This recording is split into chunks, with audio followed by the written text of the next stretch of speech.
demonstrate the application of a single sugar tong. In the next video, we'll build onto our single sugar tong and produce a double sugar tong. But for now, we'll start with the single. We've cut enough stockinette so that we can do the double.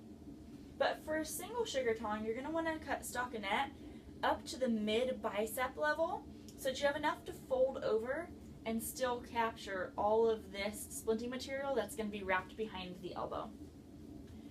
Usually, sugar tongs are used to prevent rotation of the radius and ulna, so we're going to want to keep that in mind as we do our application. We want a nice smooth stockinette all the way up, but because the splint is going to be applied with the elbow in a 90-degree angle, you can see that we get some bunching of our stockinette here. So it is both acceptable and recommended that we trim some of this out so the patient isn't uncomfortable later. And then we can pull that up. Go ahead and bend. Pull that up to reduce the amount of wrinkling that we have in our stockinette. Next, what we're going to need to do is quite a bit of padding on this arm. When we're applying our web roll for a single sugar tong, I like just one anchor here above the elbow, and then we'll come back and do our third layer later. But we are going to need web roll all the way up to protect this elbow and, of course, the rest of the arm. We'll go ahead and cut our thumb hole. The thumb is going to still have range of motion, even if the wrist can't rotate. And we'll pad the hand.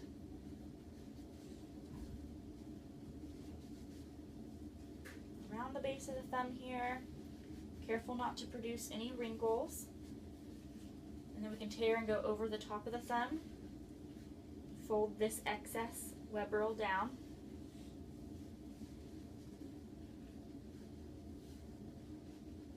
Same thing, the base of the thumb, we did a half tear, making sure not to produce wrinkles like we mentioned. And then for the last layer, we can do a little bit of accordion here at the top. Turn it sideways to cross the thumb and let it fan back out over the palm. And we can, move on to our wrist.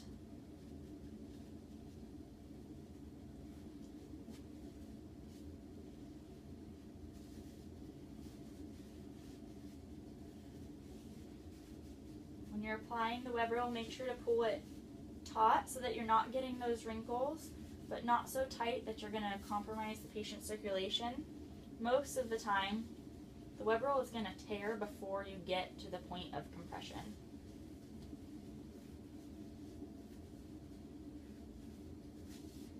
So we're mostly wrinkle-free here. We've reached the elbow.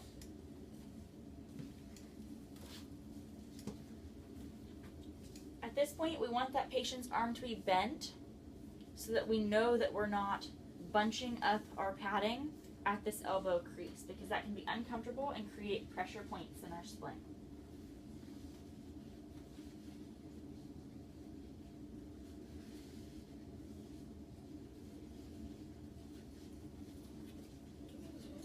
Then we're going to come above the elbow again, and we'll give it our second and third layers.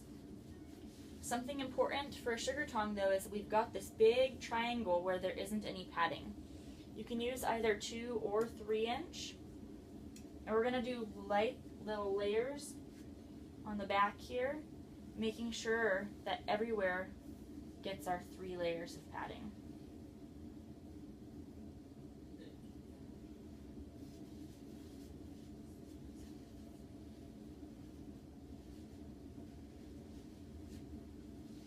We still want to be mindful that we're not producing a ton of wrinkles or folds in our padding down here.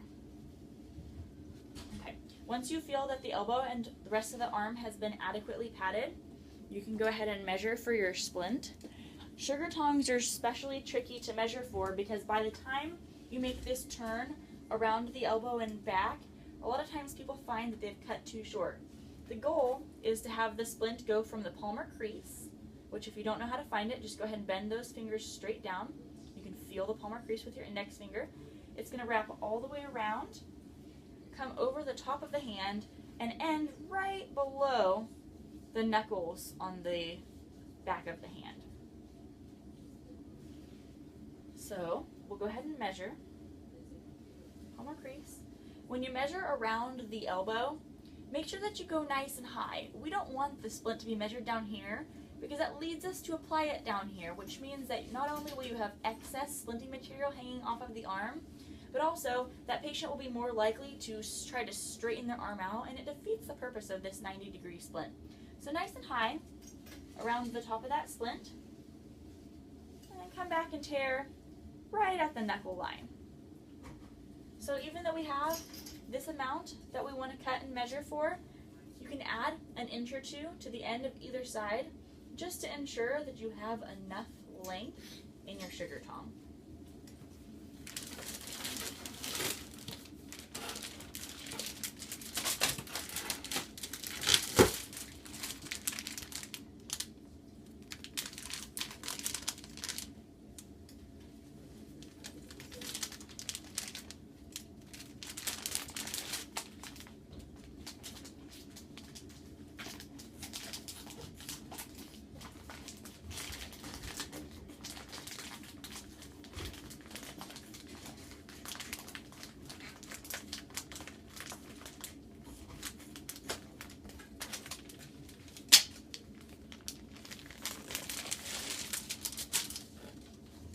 So this was the end of our roll, which means we have this 1 inch about layer of extra padding. So we won't need to roll the fiberglass on this side, but we do need to finish the fiberglass on the cut side. So we'll roll this in toward itself, pull out this top protective layer,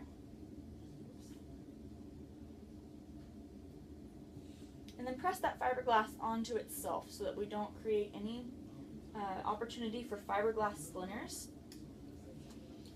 With a sugar tong, it's especially important to double check your measure. So we're going to wrap this around. And if we find that we're a little short from the palmar crease, this ortho glass isn't too hard to stretch out, and it'll give you about an extra inch depending on the length of the original splint. So that brought our fiberglass to just below the knuckle line, and we also are still at that palmar crease, which is great. This big excess area here, if you can fold it over just the padding and give the thumb a full range of motion, which we can do, you don't have to cut into this fiberglass. But if you find that the fiberglass has to be folded way over to provide that thumb a full range of motion, you're going to need to trim some of this out and then protect that inner layer of fiberglass so that you don't give the patient a fiberglass splinter on the meat of the thumb here. So since we know that our splint is an adequate length, we can use our stockinette to secure it. Normally for a single sugar tong, the stockinette would be folded down, but we're going to go ahead and expand this splint into a double sugar tong in the next video, which is why we aren't actually going to fold the bottom, or the top of the stockinette on this side. We will fold down here, and then I will cut a hole for the thumb, again considering the full range of motion. And if you have big bulking up here and you want to kind of give yourself an extra set of hands, we'll just use a piece or two of web roll to hold that on. It's very important when you're picking the size of your fiberglass that we're not doing circumferential splinting. So we have about a 1/2 inch here and a 1/2 inch here of just padding. There's no fiberglass in here. So when we wrap this around, the patient's arm still has room to swell if it's going to swell, and it just has a place for that extra fluid to go. Now when the patient's arm is at 90 degrees, we don't want this splint material hanging off of the elbow. We want this, when it comes around, to be pretty much flush with the elbow, which we have here. That way, instead of having to cut or dog ear the ends, we'll just be able to pull this up in the back. It's nice and flush, and when we put our bias on, it kind of just cups the end there. Doesn't make any hard creases or big extra bulky material. So We'll go ahead and start securing this with our bias at the thumb. We can wrap around the hand. And there's a few things that you can do here. I prefer the accordion, where we pinch the material, lay it flat between the thumb and the index finger, and then fan it across the palm. You can do that once or twice to make sure that you've got all these areas covered.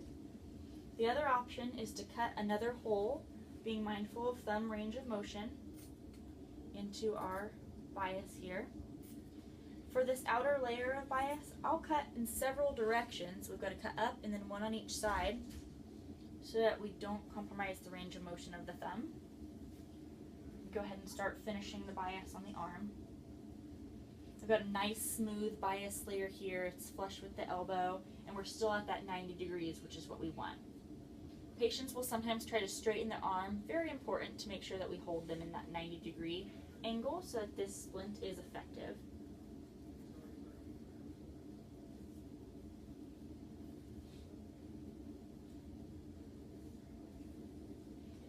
We're going to cup the bottom. Like I said, nice round elbow. A really nice finished product when we're done here.